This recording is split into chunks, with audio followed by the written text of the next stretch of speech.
Hi, good afternoon, everyone. First, before start my keynote lecture, first I would like to, at the outset, I would like to thank all the organizing committee members of 23rd IPS Convention Jaipur, and especially I thank Dr. Narendra Padiyar for giving me an opportunity for the keynote address.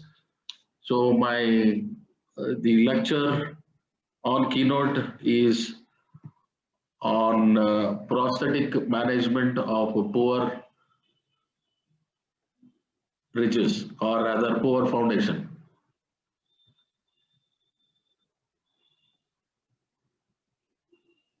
So this presentation comes from me myself, Dr. Ramesh Radhika, Professor, Department of Prosthodontics, and attached to SDM College of Dental Science and Hospital, Dharwad.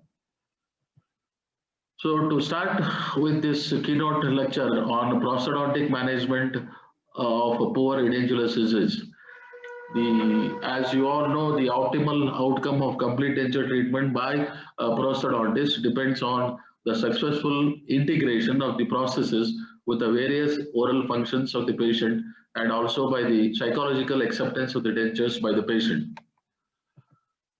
So now we may often see certain patients coming to our clinics with a bag full of dentures, usually made for patients with a poor foundation. So these dentures often fail to satisfy the patients. Hence, it is our moral responsibility, or it's a responsibility of a prosthodontist to understand and find an optimal solution to this intraoral problem, as well as manage patients psychologically. So nevertheless, these patients can also go home happy, provided we take some extra time and some extra effort to educate them about the necessary procedures, to explain why the new dentures must be modified, and also not to forget to explain the cause of extra charges by the prosthodontist. So to earn more, we'll have to learn more. Now you must be wondering why I'm showing this monument. It's everybody knows, or everybody know that it's a leaning tower of Pisa, Italy.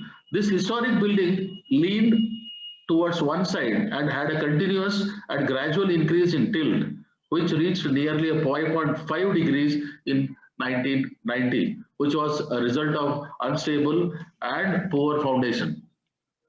So it was built in 14th century. The soft and poor foundation could not withstand the tall building and its weight, which was the resultant of poor planning and execution prior to the construction by the architects. The same way, or it is the same which was corrected later and was stabilized to maintain the historic monument. So in a prosthetic sense, bone is considered to be the base which provides the support for the dentures.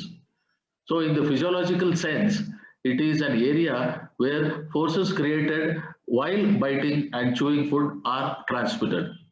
So at last, poor foundation is of, or rather proper foundation is of a paramount importance, be it for the historic building or for the support of mandibular denture.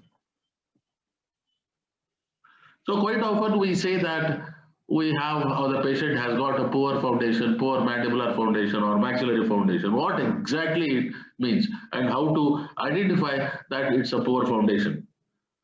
So coming to the topic, what does a poor mandibular foundation mean? If a patient enters the clinic, how we can say that this ridge is not adequate to support a conventional prosthesis? So the poor mandibular foundation is a foundation where there is a severe mandibular bone resorption noted internally by a decrease in density of bone and externally by an alteration in its form. So there is a severe mandibular atrophy, the ultimate aftermath of the alveolar resorption, creating a rigorous test for a patient's tolerance and a prosthodontist skill. So here the prosthodontist plays a very important role, and where he or she has to exhibit his or her skill in this managing the poor foundation.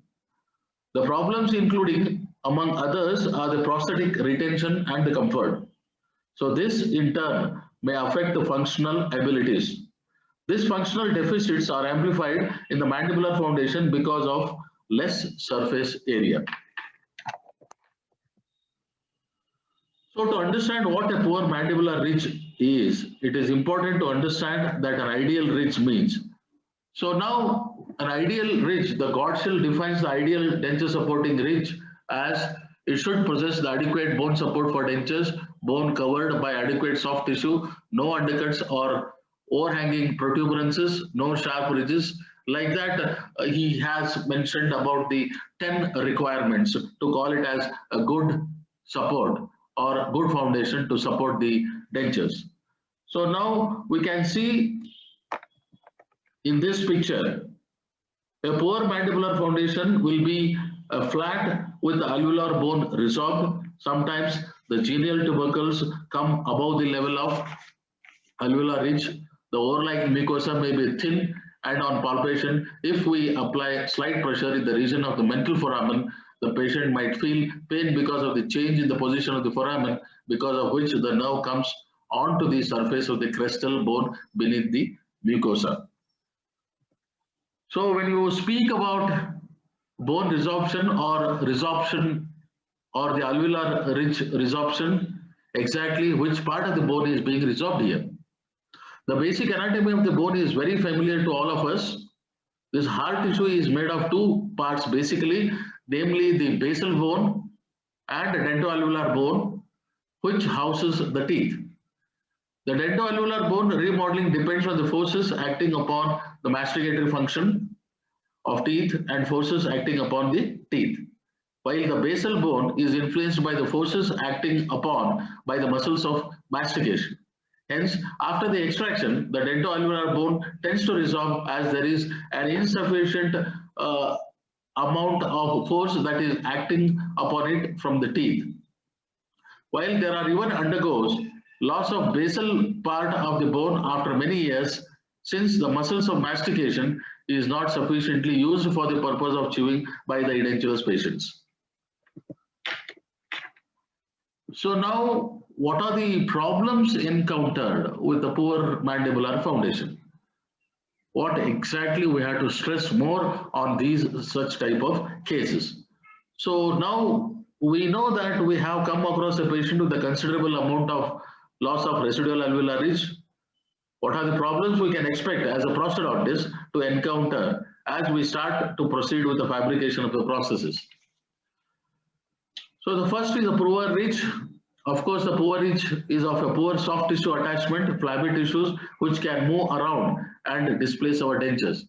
So when you start making the impression, because of the pressure of the impression material, as we apply or exert pressure, the soft tissue displacement will be there, and along with the displacement, as you all know, there will be displacement of the dentures also. So now the first one is genial tubercles. The genial tubercle may be superior to the crest of the mandible, resulting in a decreased or absent lingual vestibular space, and also the action of muscles attached to them also contribute to the lift the dentures. Then comes the mental foramen, which comes to the superior surface of the ridge, causing the nerves and the vessels coming out of it to be impinged by the denture. This has also seen to cause a paresthesia or numbness in the lower limb. Then coming to the muscle attachments here, because the muscle attachments come close to the crest of the ridge after the residual ridge resorption during function, actions of these muscles tend to displace the dentures significantly. Their contraction lifts the muscles and mucosa. And here the major blood supply to the mandible changes from inferior alveolar vessels to the periosteum. So it should be made sure that after surgical procedures, the bone is not denuded of its periosteum. So these are all the problems we encounter once there is a severe resorption of the bone. we have to take care of all these things. So now various classifications have been put forward through the years to explain the residual ridge. Brainmark classified it based on the bone quality and quantity. Wickel and Schwab classified it based on the loss of vertical height into 3 classes. Koch and Bata had separate classification to describe the residual alveolar bone of maxilla and mandible. Neal classified it by comparing the space between the floor of the mouth and the mylohyoid ridge. Mercier classification, Jelster's classification, like that we have so many classification, ACP classification by radiographic interpretation of the distance between the mental foramen and the ridge. Sorry, calculating the resorption index, etc. So now here the Atwood categories or the Atwood classification holds good, and he classified this mandibular residual anterior ridge like this. The order 1 pre-extraction, order 2 post-extraction, high well-rounded, knife edge, low well-rounded, depressed. These are all the things we know already. So now we know which order our patient belongs to. We can start the procedure of the treatment, trying to fabricate the best possible processes to that particular patient. Why? But why did we study about the ridge contour? Because it has got a significant impact on the fabrication of the processes. Knife edge or V-shaped ridges have poor prognosis. Why? Because it is incapable of withstanding occlusal forces and become sore easily. Flat ridges have poor prognosis because of decreased height and decreased resistance to horizontal movement. Then we'll discuss what's the reason for the bone loss, what could be the causes for such devastating thing to happen. The main cause is the loss of bone here, but why there should be a bone loss? The causes for the loss of bone could be multifactorial. In general, they might be due to severe bone loss. It could be a pre-extraction or the post-extractions. So in pre-extraction, we have a periodontally compromised patient where there is a poor oral hygiene leading to periodontitis, the severe loss, bone loss due to chronic generalized periodontitis. The bone loss can occur because of the traumatic extractions. There can be bone loss due to the infected tooth as a sequelae of dental caries and the faulty use of dentures. Many a times patients use the dentures for a longer period of time, thereby causing a bone loss. A bone loss of alveolar ridge is termed as a residual ridge resorption. Also, it is iatrogenic sometimes. Pressure of a denture base on the bone of a residual alveolar ridge is a violation to the natural way that bone receives pressure because it is transmitted through vascular tissue. If the pressure does not alter the blood supply to the bone or cause inflammation of the picoperiosteum so that it becomes a causative factor of resorption by creating a capillary pressure, the denture base could provide a stimuli for reduced resorption. So these are the common causes. The common cause, I told you, these are the multifactorial. And now the various studies have been successful to determine the causative factor, and it is not in the scope of this presentation to explain this part in detail. So now in the year 1981, the Rocks suggested that the loss of alveolar bone occurring after the tooth loss in the old age is an example of disuse atrophy. His reasoning was that after the tooth loss, the forces on the bone are reduced, which means that less bone is needed and the body gets rid of bone that is not sufficiently used. He said that resorption does not occur from the direct loss of no functional bone, but the lack of replacement of bone not needed for function. And again in 1881 later, Old's law suggests that bone tissue adapts its mass and structure to the mechanical device or the mechanical demands. When a structure, for example, the mandible is loaded, it is deformed. Later it was seen that not one, but there were several factors contributing to the resorption of the residual ridge, and one theory or one factor could not explain them all. Although through recent articles it is seen that the basic mechanism by which the bone loss occurs is due to the loss of stress or strain stimuli. which is required on a daily basis to maintain the bone anatomy. Then the reasons for the bone resorption are numerous and causes are multifactorial, I told. The factor responsible were classified by Atwood in his article in 1971. The first one is anatomic factors. In anatomic factors, we have a quantity of bone. The residual ridge resorption is directly proportional to the anatomic factors.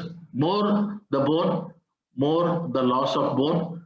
But we know now that it's not a good prognosticator because in some cases, large ridges resorb rapidly and some knife edge ridges may remain with little change for long periods.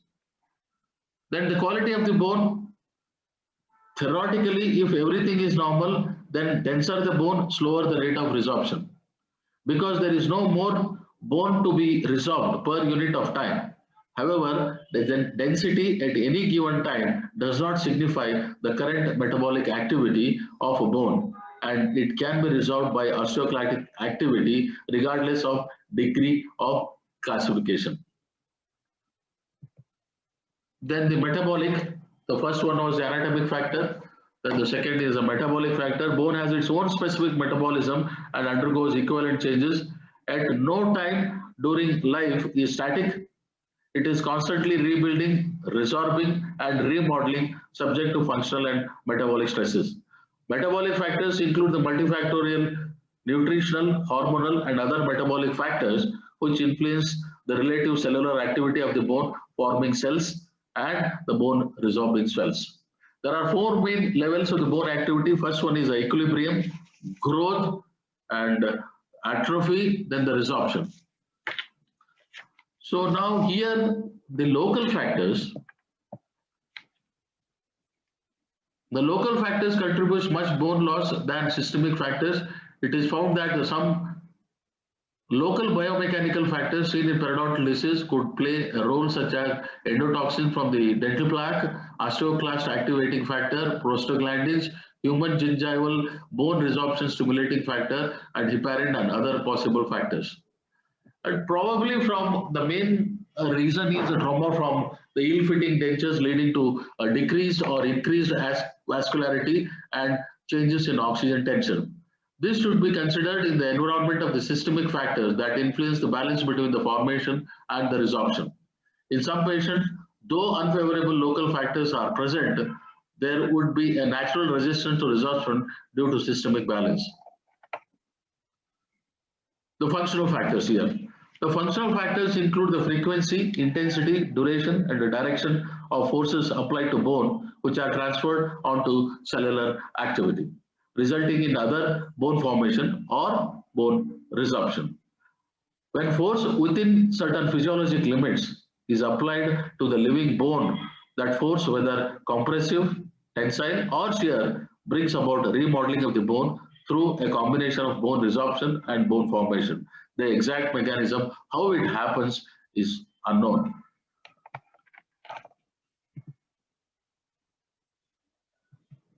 So now coming to the prosthetic factors here, there are certain factors which indicate that excessive bone resorption can be caused by physiologically intolerable forces produced by functioning of the complete dentures.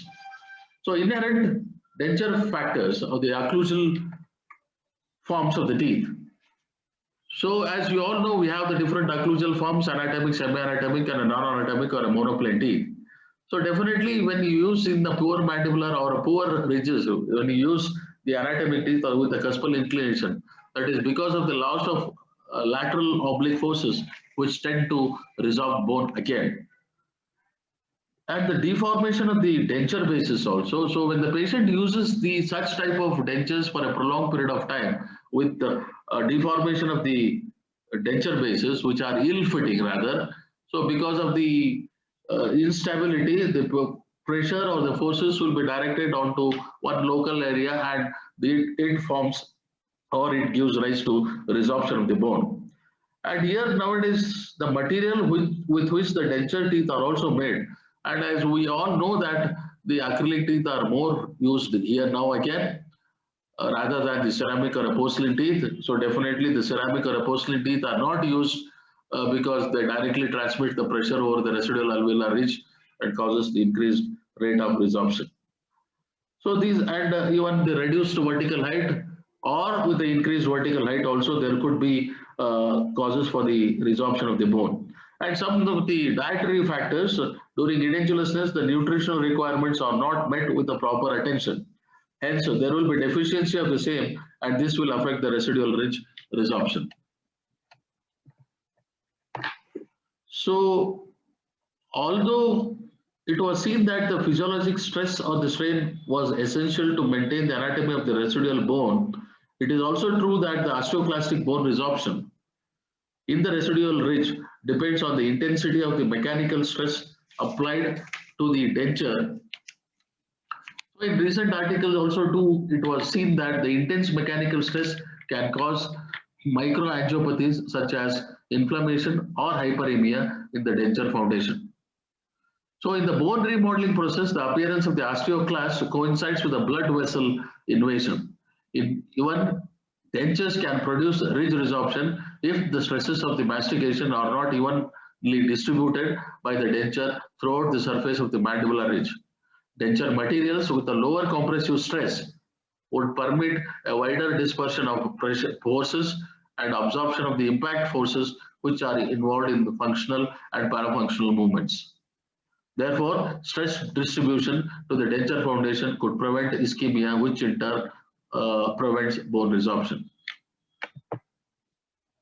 So now how to manage this situation once you have a poor ridge, both either the maxillary or mandibular or both the maxillary and mandibular. So the management of this poor ridges, it can be classified into invasive and non-invasive and psychological methods.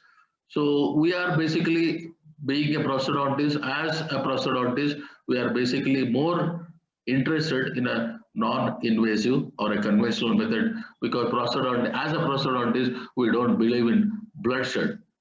Like invasive procedure, it requires requires a pre-prosthetic surgery and the implant. Of course, the last one, psychological also, especially for the aged people. This is very, very important. The counseling is very important. I'll come to this little later, this psychological management. So now treatment planning for a poor mandibular foundation can be categorized. I told you this is the invasive and the non-invasive procedures. And now basically when you are interested in a non-invasive or the conventional method, so now the prosthodontist and general dental practitioner recognize that wearing complete dentures is troublesome for some patient and associated with a wide range of problems. The complaints related to complete denture retention, which helps in psychological comfort, and about the stability, which helps in physiologic comfort, and the last one is the support, which helps in longevity. So such problems become even worse with the mandibular dentures due to a number of anatomical and physiological factors. The oral discomfort, defective speech, difficulty during chewing, and irritation of the supporting tissues are examples of the problems that are associated with the inadequate denture retention. It was also found that patients' use and satisfaction with the complete dentures is highly dependent on the quality of denture retention. So before starting the prosthetic treatment, we can think of modifying the poor mandibular foundation and try to make them a better option for a prosthetic treatment. There are certain pre-prosthetic surgeries, but I'll not be explaining much and I'll not be in a position to explain these prosthetic surgeries because basically I'm not a surgeon. But there are certain pre-prosthetic surgeries also which helps to aid in retention stability support by improving the foundation. The pre-prosthetic surgeries include basically the basic surgeries, the bone recontouring, simple alveoloplasty associated with the removal of multiple teeth, the lateral palatal exostosis, tori removal, soft tissue procedures like maxillary tuberosity reduction, mandibular retromolar pad reduction, lateral palatal soft tissue excess, and labial frenectomy, lingual frenectomy, and certain stages, the immediate dentures, one stage, two stage, or the over denture surgery. And there are nowadays we have ridge preservation procedure, and we have advanced surgeries like a mandibular and maxillary augmentation, ridge extension procedures, and correction of abnormal ridge relation, segmental alveolar surgery. These are the different surgeries. Ridge preservation, miscellaneous, we have the ridge preservation procedure, root retention, and the root cone implants. So these are the pre-prosthetic surgeries. But basically, we are not much interested in this pre-prosthetic surgery, and I'll not be explaining much about these pre-prosthetic surgeries. So among these pre-prosthetic surgeries, Jennings in 1989 in his article has described a procedure necessary for the treatment of mandibular compromised ridge such as preventive prosthodontics. In preventive prosthodontics, we have overdenture extension procedures like vestibuloplasty, is a Kansansin lip switch, and Abweser methods. The autologous overlay grafts, transoral autogenous bone grafts, osteotomy grafts, so alloplastic grafts, hydroxyapatite et al. And the next, of course, is the implant. So these are all the pre-prosthetic surgeries. I'll not be explaining much about these things. The oral crest lengthening, where we are going to increase the crest and sulcus deepening here. And you can see all these different surgeries. And this is the distraction osteogenesis. So now basically the prosthodontist must also keep in mind the risk involved in such surgeries and weigh the pros and cons, and then diagnose and think about the treatment options and choose the best available option which is deemed necessary for the patient without causing excessive harm. These patients, the patient's age, systemic conditions, financial background will also influence the type of surgery and also whether the surgery is absolutely necessary or not. So now there are various modifications here done in a conventional processes design. The various methods employed to enhance the retention and stability and the support. The main aim is to advocate the impression procedure that gain maximum area of coverage by obtaining a fairly long retromolar flange for a better border seal and retention. To educate and retain the patient to maintain the tongue position on the top of the lower anterior. This is very important step. Usually we tend to forget this. First, we have to train the patient how to, we have to train the patient for maintaining the tongue position, which also this musculature helps in stabilizing especially the mandibular denture. And the next, of course, is a broader coverage of the foundation to better support the structures. So there are different modifications in the treatment plan. Usually the proper final impression technique employed can significantly improve the denture stability and retention and improve the denture function. The various final impression techniques have been described, such as a mucostatic, mucocompressive, selective, functional, and the last one is the neutral zone technique. And there are various materials also used: the impression plaster, resinous wax, zinc oxide, viginal impression paste, alginate, polysulfide, additional silica, and so on and so forth. So in complete denture final impression, we have two techniques, open mouth and a closed mouth technique. Usually we started with the open mouth with the two-stage. The first is a primary impression, then later on we go for the final impression, again two-step. Usually here in the final impression, we instruct the patient to do the molding by himself or herself under the guidance of the dentist. That is the border molding and final impression, operator manipulated, or it is functional molded. Then the technique again in the final impression, we have a mucostatic impression technique, selective pressure, functional, and the neutral zone impression technique. So now here, there are so many techniques involved in the impression procedure for a compromised ridges. So now here, recording the entire functional bearing area ensures the maximum stability for the denture during use. However, the difficulties arise when the quality of the denture bearing area are not suitable for this purpose. Therefore, the special impression techniques have been proposed, such as you can see here the dynamic impression technique, the Cleese technique, Admits technique by McCord and Tyson, All-Greens technique, flange technique, functional impressions, the neutral zone techniques, sublingual crescent extension, and the modified fluid wax technique. So these are all the modifications in the treatment plan or modification in the treatment procedures for a compromised foundation. So we'll discuss one by one. And here, the dynamic impression method. So in the dynamic impression method, there are two techniques, the first technique, second technique, and the third technique. So now here, the old dentures can be, the second technique, the old dentures can be used for impression when opposing natural or artificial teeth are present. Often the vertical dimension at occlusion is decreased, hence steps are placed at a re-established height. The mandibular rests are built up until including the interocclusal distance here. So now the denture is processed conventionally, then a correcting dynamic impression is made in the denture base to reshape and complete the final design, and the denture is relined. So this is about the dynamic impression, the second technique and the third technique. Now, what is exactly the Admits technique?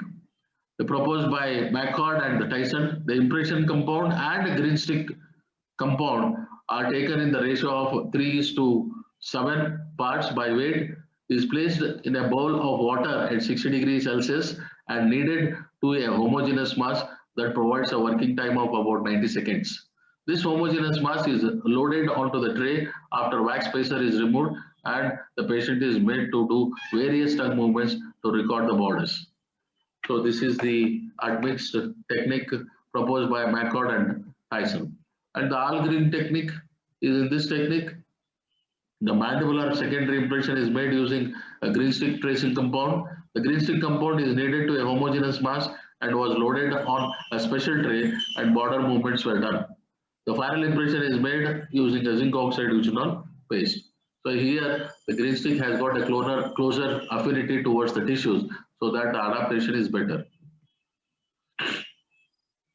So now in denture construction, the closer the adaptation of the denture to the basal structures, the more accurate the periphery to establish and maintain a strong meniscus, and the greater the area covered by the denture, the greater will be the retention. The oral and facial musculature can supply the supplementary retentive forces, provided that the teeth are positioned in a neutral zone, the polished surface of the denture are properly shaped, and especially we have to give more importance for the buccinator muscle, because the buccinator muscle fibers, they run parallel to each other. So when you polish or when you contour the polished surface, especially the lower, the mandibular denture on the buccal side, it is always sloping towards the occlusal surface, because when the buccinator muscle contracts, all the buccinator muscle fibers, they adapt to the denture base and helps to retain the denture in its position. So the contouring of the polished surface is very, very important as far as the stability of the denture is concerned. Then next comes the modulus also. Here, as you all know, that modulus is exactly in the mandibular, in the first premolar area on the buccal side here. So here a lot of muscles, they entangle there and forms a hub of a wheel, like a hub of a leaf, or it's like a knot. So now we have to give more importance for here, the positioning of the mandibular first premolar. So if you place it more onto the buccal side, then probably when the modulus becomes more prominent, it may uplift the mandibular denture. So you have to be very careful in the placement of the mandibular first premolar or the second premolar. The advantage are the area of intimate contact of denture bases with the underlying and adjacent structure is considerably increased by the flanges, and the retention is increased. The buccal and labial flange provide complete support to the facial structure without limiting their function. So this is the flange technique based on this principle of use of musculature. Lott and Levin proposed the flange technique in 1966. The reasoning behind it was to use the flanges molded by the patient on the facial, buccal, lingual and palatal surfaces of the denture to the individual requirements of each patient. This was theoretically and practically accurate, and it is also showed results which were superior to the results of the discretionary methods of determining the tooth and the tongue position and the arbitrary carving of the facial, tongue and palatal surfaces. The procedure is prepare the patient by sealing a small metal keel into each occlusal surface on both the occlusal rims.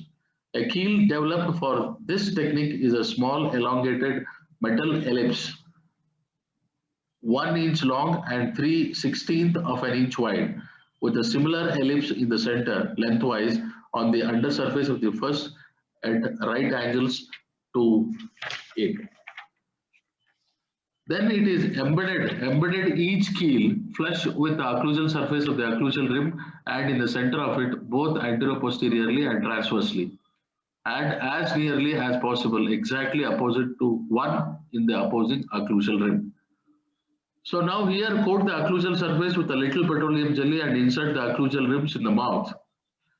Direct the patient to read loud and rapidly in some interesting subject. Reading aloud requires more strenuous muscular movements than reading quietly. And reading rapidly produces more saliva and causes more numerous swallowing actions. An interesting subject tends to draw attention away from the occlusal rims and what is being done, so the movement of the tongue, lip and cheeks will be more natural. A good alternative is to engage the patient in an animated conversation on a subject of mutual interest. Direct the patient to forcefully grin and pursue the lips as a final requirement. These actions will remain natural function of most of, if not all the muscles involved. And now we'll talk about the importance of the tongue and the role of the tongue in maintaining the position of the or maintaining the denture in its position. The position of the tongue in the mouth plays an important role in keeping the dentures in place. The tongue also acts as a retentive factor for the maxillary complete denture patient with an unfavorable mandibular ridge. Shannon described 3 important factors in dealing with a mandibular compromised ridge. The first being the tongue position.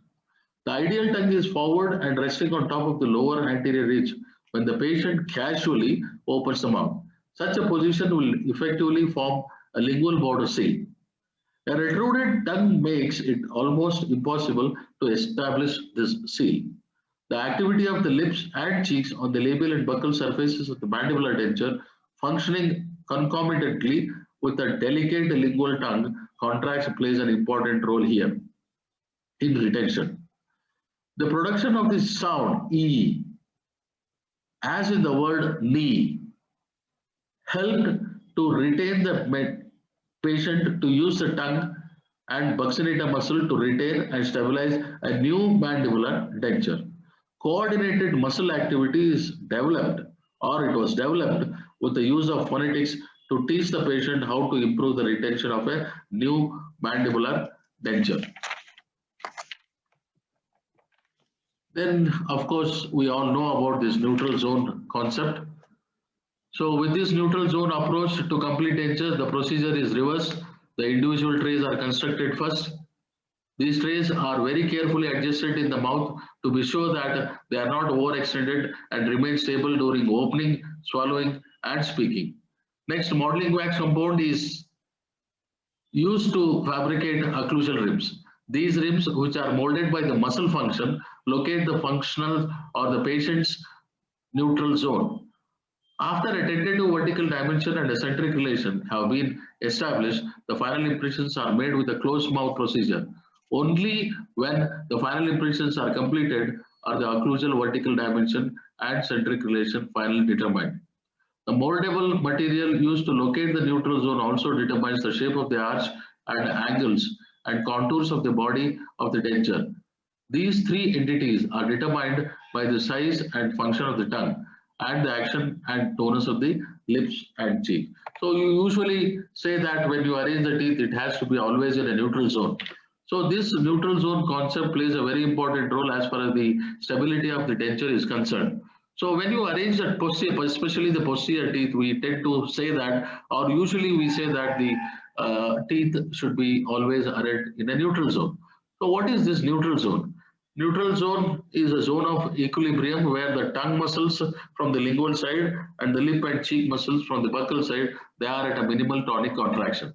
So to have a good stability, always the teeth should be arranged in a neutral zone. And you know what happens if they don't arrange, or if we don't arrange the teeth in a neutral zone. If you place the teeth more onto the buccal side, and you know what happens, there will be dislodgement during the cheek movement. And if you happen to arrange the teeth more onto the lingual side, so definitely during speech or the tongue movements, it is going to dislodge the denture. So the next one is the lingual, sublingual crescent extension. So this extension may be defined as a portion of the sublingual flange of the mandibular denture that covers the anterior region of the floor of the mouth. Now you can see here the lingual flange, especially the distolingual aspect of the mandibular denture, which has gone inside, so which helps as a lock there, and the crescent area also. So now with this sublingual crescent area, it starts at the alveolar ridge crest and ends at the soft displacement tissue at the base of the tongue that is not directly supported by the bone. So one requirement of the sublingual extension of the impression is to have a minimal pressure exerted onto the floor of the mouth with the tongue at rest. This will allow the movement of the underlying genioglossus muscle without dislodging the denture. And now a sublingual gland that is nearly at the same level of the ridge, when this occurs, the lingual flange of the tray is relieved over the genial tubercles. One requirement of the sublingual extension of the impression is to have a minimum pressure exerted onto the floor of the mouth with the tongue at rest. This will allow the movement of the underlying genioglossus muscle without dislodging the denture. Minimum pressure may describe as the weight of the softened modeling compound. The excess pressure will occlude the opening of the sublingual gland ducts with the swelling of the tissues. Then according to the glossary of prosthodontic terms, the sublingual crescent area is a crescent-shaped area on the anterior floor of the mouth formed by the lingual wall of the mandible and adjacent sublingual fold. Sublingual crescent extension is defined as a portion of the sublingual flange of the mandibular denture that covers the anterior region of the floor of the mouth. The sublingual crescent area completes the border seal and increases the covering surface by the denture, resulting in greater retention by allowing the tongue to aid in holding the denture in place. Tissues of sublingual region moves mainly in horizontal direction in normal swallowing and during function without raising the sublingual gland. Since the sublingual gland is flexible and highly compressible and floor of the mouth does not have a firm muscular support, slight distension may not create instability of denture and may improve retention. The sublingual extension in complete dentures might be beneficial as a last resort in severely resorbed ridges when implants cannot be given as a means of retention for severely resorbed ridges. Overextended sublingual extension will diminish the mandibular denture retention. So extension should be properly recorded to avoid the benefits of sublingual area. This technique shows improvement in retention by increasing the area of the contact and providing the border seal. So this is also a very important step or the important technique following this is the sublingual crescent area or the crescent extension method. The next one is the modified fluid wax impression technique. This is also a method to follow or to improve the retention in a poor mandibular foundation where we are going to use the fluid wax here. And now the next procedure, once we make a final impression, whatever the method we follow, which suits to the patient or which suits to the clinical conditions, the scenario, the next on to the jaw relation procedure. So now when you are doing or recording the jaw relation procedure, the main thing is the occlusal plane. The occlusal plane is kept parallel and closer to the lower ridge for the better stability. Closer the occlusal plane to the ridge, the better is the resistance to horizontal forces. So in processes, we can modify these processes to enhance the function of the processes in a resolved cases. So what are the different types of treatments we give for the compromised resolved ridges here? The first, as we all know, the first indicated one is the metallic denture base. The denture which is having a metallic denture base. So definitely, as we all know, the metallic dentures or the denture bases, they have a closer affinity towards the tissues. The adaptation is better. So now here, in the cast metal based denture, the acrylic denture base for a resorbed foundation causes discomfort and instability, as we all know this. On the contrary, studies showed that the use of metallic denture base had better results than acrylic denture base.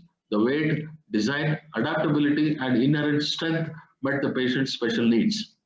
It also improved retention of the dentures, particularly very helpful in the lower dentures.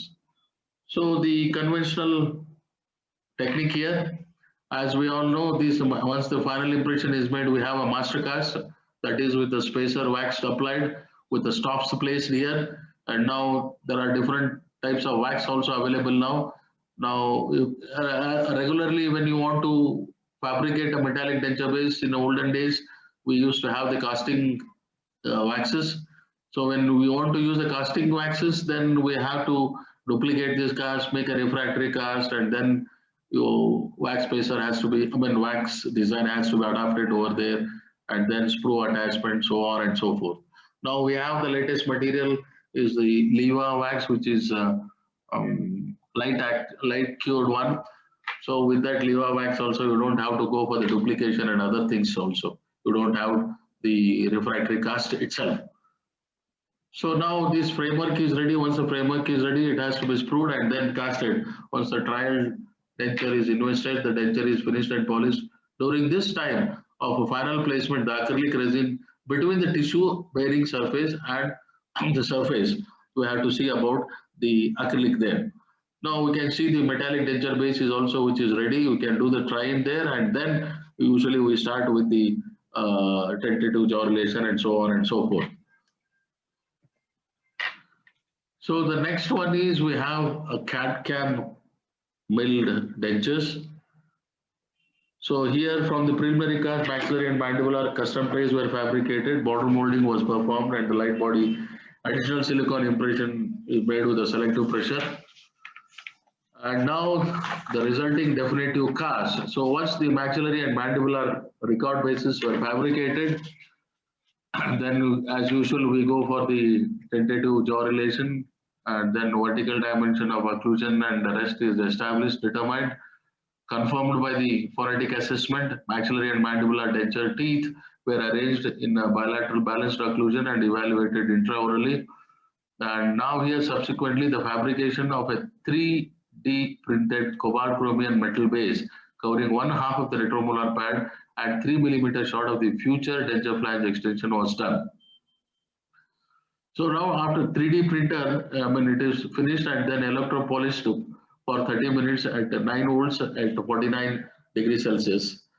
The resulting mandibular metal base had a weight of approximately 16 grams. The weighted metal base was evaluated intraorally and the mandibular artificial teeth arrangement was transferred to the metal base by using a silicone index. Posteriorly, the trial dentures were inserted to reassess the vertical dimension at occlusion. Denture was processed and inserted and checked periodically. The advantages of this is, and we have the precision, it's a less time consuming, and the lab errors are minimal here. And another modifications in the treatment plan which can aid in retention is about the intramucosal inserts. So this was first described by Cannon in 1958. The tiny snap fastener type buttons known as intramucosal inserts are utilized in this mode of treatment. These devices are placed into the tissue bone surface of the denture, and the epithelialization of the oral tissues is encouraged into the tiny undercut cul-de-sacs. 8 to 10 of these little devices were deemed to offer an excellent source of positive retention. But the disadvantage is you don't get a good retention with this. As a palatal mucosa holds these stainless steel dome or button shaped inserts, if patient doesn't wear a denture for a few weeks, soft tissue change may be very difficult to place dentures in the same place because of the soft tissue changes. We cannot reinsert them in the same position. And all these inserts have to be parallel. Pre-existing systemic condition, if present, does not allow for any surgical procedure. This cannot be done. The only advantage of this procedure, it is very economical, that's all. Then again, the intramucosal implants here. This is also one of the method where we can aid in retention. The rationale for use of single inserts and tandem dentures was to provide a mechanical lock in keratinized attached gingiva. The basic concept prescribes 2 rows of inserts, one on the crest of the alveolar ridge and one on the palatal incline to increase the mechanical locking. Tissue receptor sites are prepared and allowed to heal prior to being subjected to any functional forces. After 4 to 6 weeks, the trial dentures, which are thinner than the final denture, are then removed and then the final dentures placed into healed sites. Recently, zirconia intramucosal inserts were used as a means of retention in complete dentures. Zirconia used as the intramucosal insert material has been documented to be biocompatible, have a favorable soft tissue response.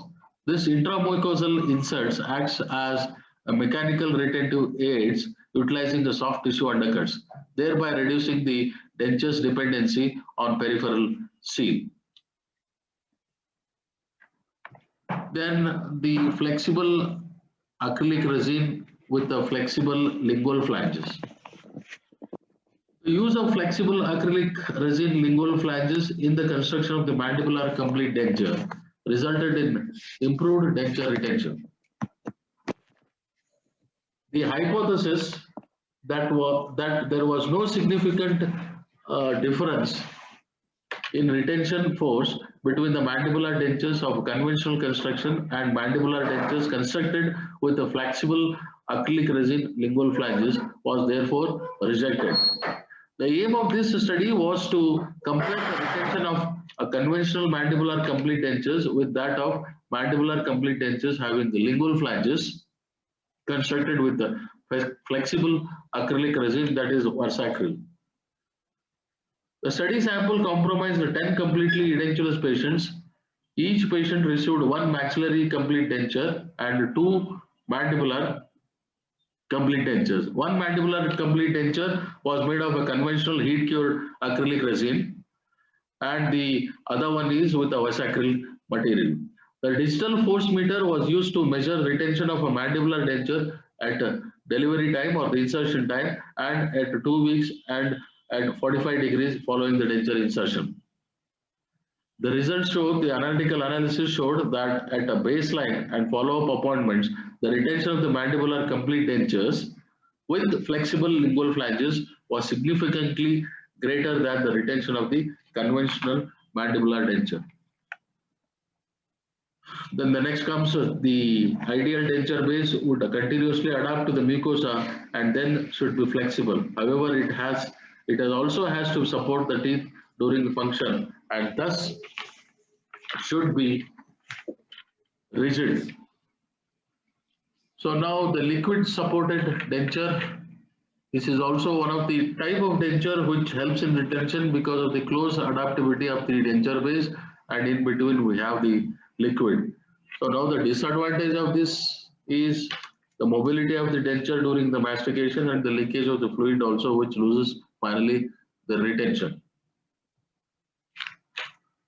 And the next option or the next treatment alternative for this poor compromised ridge is we have to upgrade the fitting surface of the intaglio surface of the denture, so which increase the surface area and tend to aid in more retention. So another possible means of improving retention would be the roughening the intaglio surface of the denture, which would increase the surface area as well, create minor undercuts overall. As in this study done in 1999, the fitting surface of each base was uniformly air particle abraded under force kg per centimeter square of pressure for 1 minute with 15 pm grit alumina dust. Because of air particle abrading the fitting surface significantly improved the retention of this test bases. This method must be or might be useful in patients who complain of lack of retention for dentures that are otherwise well-fitting and accurate according to the author. The results of this study indicated that air particle abrading of the intaglio surfaces at bases significantly improved the retention. Another means of getting more retention is, of course, by overdentures, by which the retention could be enhanced by the use of overdenture. The removable overdentures may be connected to the implants or tooth using different attachment systems. An attachment system is defined as a mechanical device for the fixation, retention, and stabilization of an overdenture. So there are different types of overdenture. As you all know, we have a tooth-supported overdenture and we have implant-supported overdenture. And now the advantages of the overdenture over the conventional approach. The advantages are the complete dentures can be get fixed here. The appearance and function is improved. Definitely psychologically the patient is more benefited because of the improved retention, and the residual resorption is minimized because of the proprioceptors which are present in a tooth-supported overdentures. Then the next treatment modality for the compromised ridge is using the magnets. The use of magnet material as an aid to denture retention is not new. The use of magnets to provide retention by direct attraction followed with the placement of magnet beneath the mucosa embedded in the bone and the opposite pole magnet in the fitting surface of the denture base. This procedure failed as the embedded magnets came to the surface contact through the mucosa. The surgical procedure was also not easy.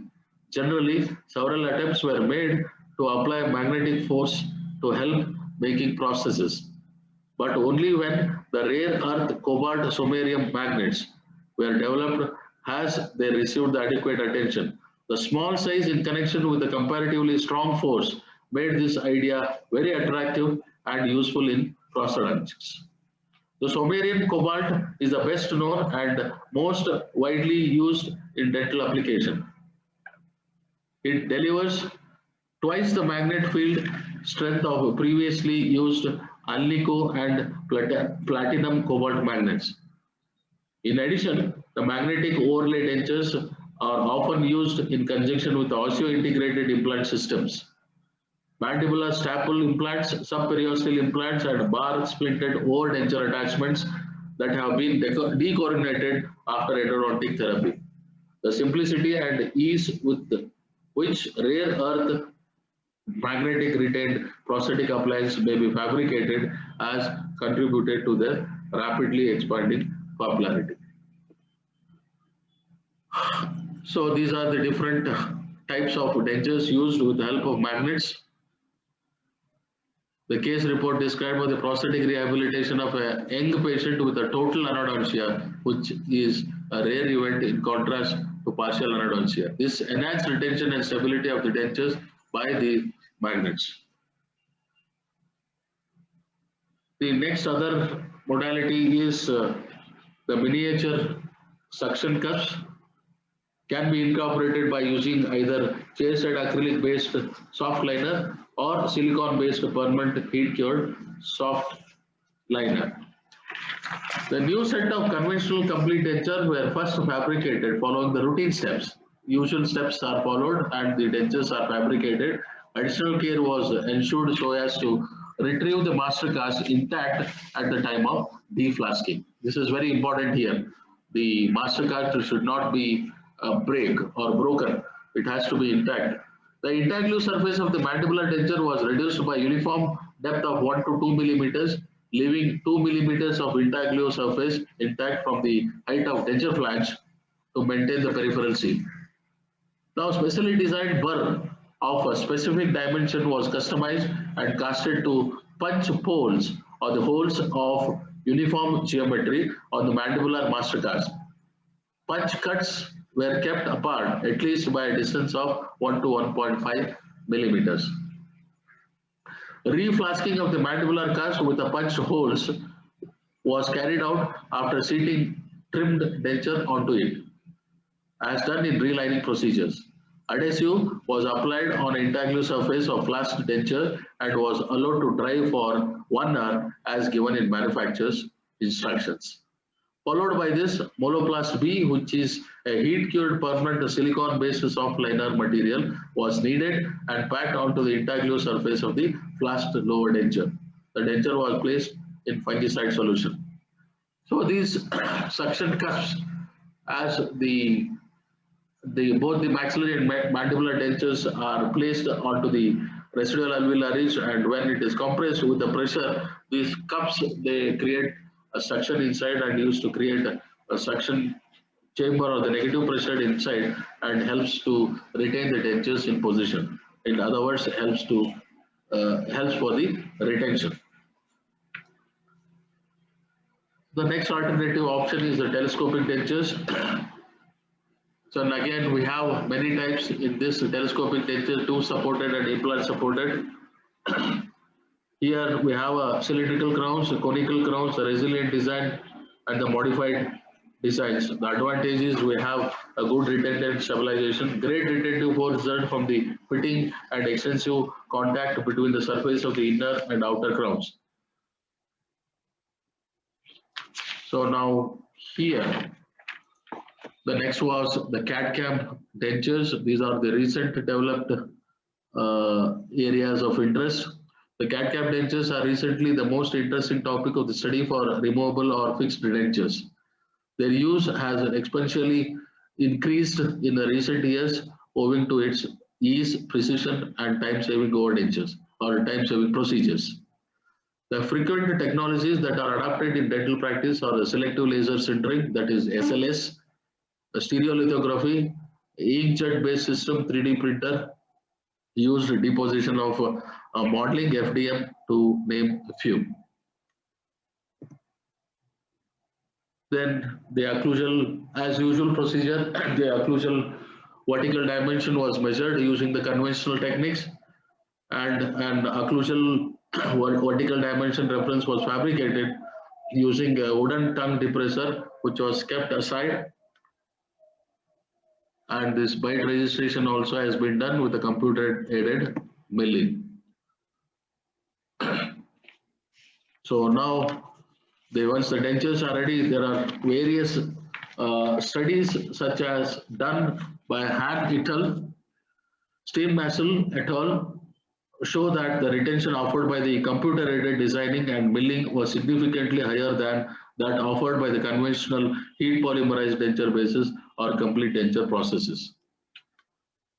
And the next alternative is, as you all know, we have the BCBS dentures, that is the biofunctional prosthetic system. Then the next is the suction dentures. The suction effective mandibular complete denture, SEMCD, is a revolutionary denture technique founded and developed by Dr. Chiro Abe in 1999.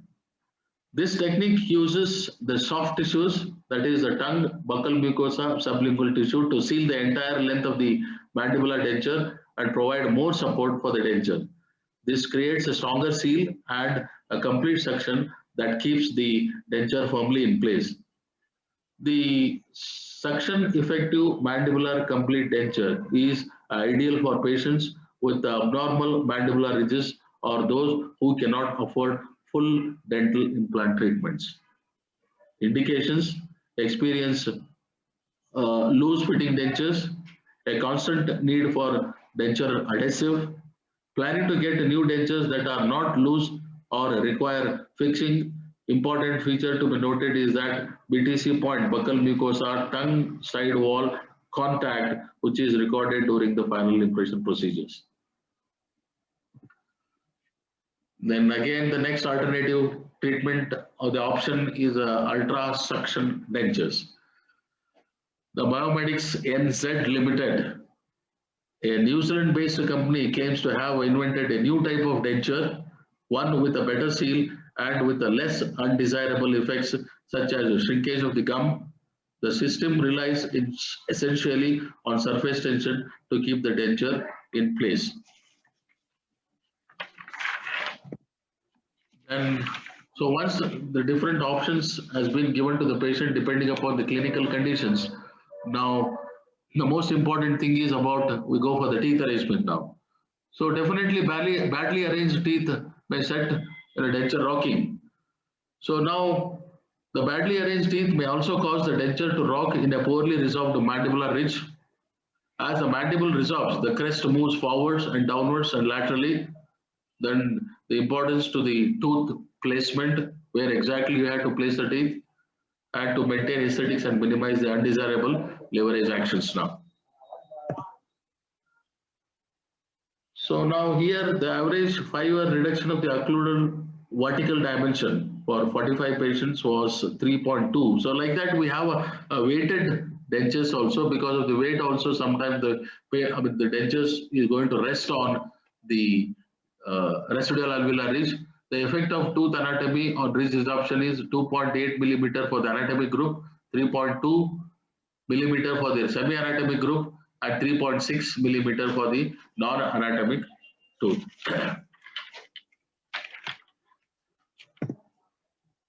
Then the effect of material, rather we discuss about the teeth arrangement also, how to arrange the teeth, and now the materials used for the teeth. So as we all know, definitely we tend to go for an acrylic teeth. So is there any effect of the artificial tooth material on a mandibular residual ridge resorption?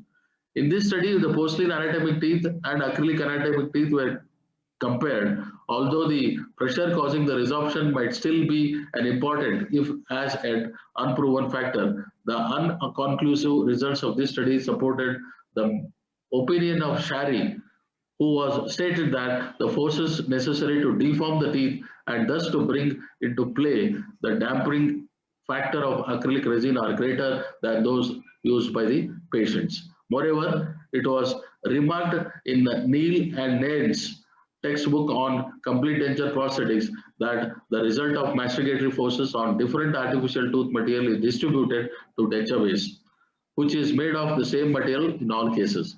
Thus, the effect of using different material for the teeth would thus be marginal. So that's not the end of that. Now, once you do the denture insertion, ask the patient for the recall. If there is any problem, make adjustment related to occlusion and adjustment related to denture bases. The periodic follow-up is of prime importance. Of course, the next option is a invasive method where the options are given for implants. So I am not going to deal much about these implants, and you know that the implants are also nowadays is a need of hour, and especially for the poor resolved cases, the implant is the first choice for the treatment for the poor resolved cases. And there are different types of implant systems available here now. So implant supported over dentures also you can make with the different attachments, bar or the locator attachments. So we have different implant system like zygomatic implants. You have the pterygoid implants, Omer dental implants, and sinus dental implants. 10-fold different techniques also involved in this. So these are all the different implant systems. So I am not going to deal much about these implant systems here. So the next most important thing here, once the implant system is over, so the next one is the stability and retention of a complete denture is a poor predictor of patient satisfaction. So now here, the process of adaptation to new denture is complex. The adaptability is defined as the ability to change a certain function to reflect a new context. So now here, the psychological counseling or the psychological management is very important here.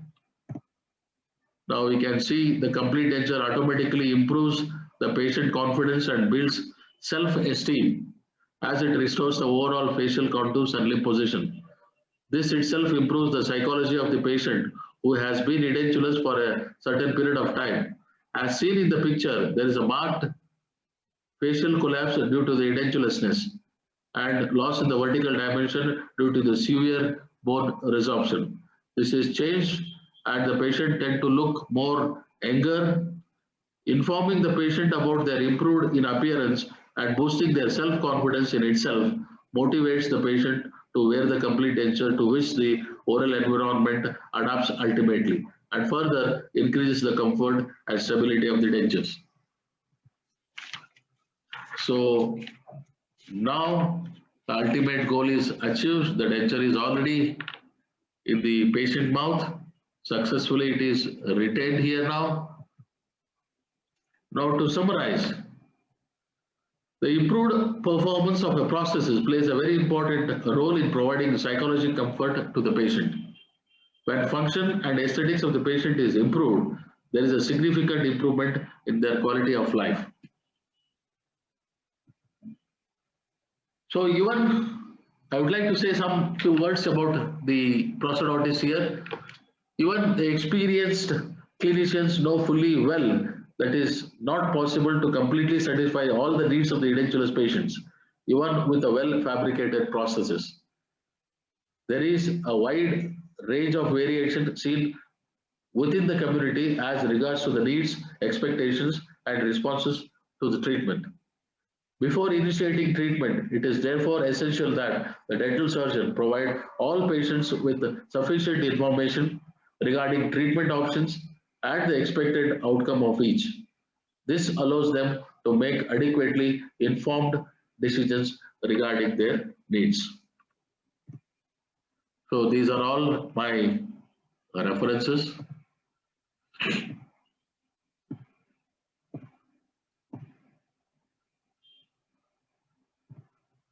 So thank you for patient listening and thanks for lending your ears for a while.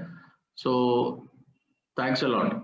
And if you have any queries or any doubts, please contact me, Department of Prosthodontics, SDM College of Dental Science and Hospital, Dharwad, and my contact number and my mail ID also, drnadgir@yahoo.co.in. You can mail me if you have any doubts or any queries regarding the prosthetic management of poor edentulous ridges. Thank you. Thanks a lot. And my last slide. So definitely next year we are hosting the 24th IPS PG convention in Dharwad. So we all welcome you all for the 24th Indian Prosthodontic Society PG convention in SDM College of Dental Sciences at Dharwad. Thank you. Thanks a lot.